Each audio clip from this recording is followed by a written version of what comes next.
mu gihugu kibanyi cyo mu Rwanda, umuririmbyi azwi ku izina rya Bass Melody akaba agaragaje indirimbo yiwe azosohorana n'umuririmbyi aba mu gihugu kibanyi cya Congo cyangwa RDC mu rurimi rw'igifunyofunyo.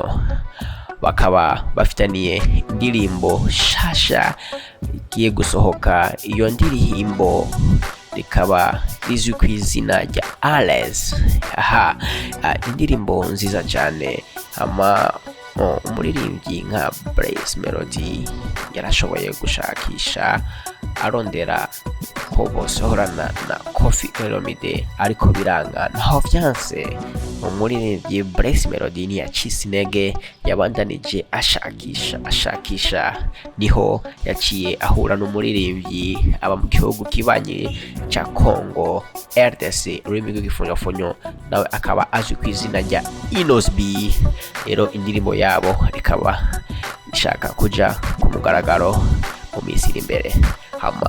Wewe urkuranyubiriza, wowe utaragira subscribe kuri channel yacu ya Inyishu Media, ndagusabye ugire subscribe. Kora iki kokwa kigishinga nahe ushobore gufyonda kugikanda kakengeri kubera ubashe kurongera amasanamu yacu asiguye azohora ca ngaha kuri channel yacu Inyishu Media.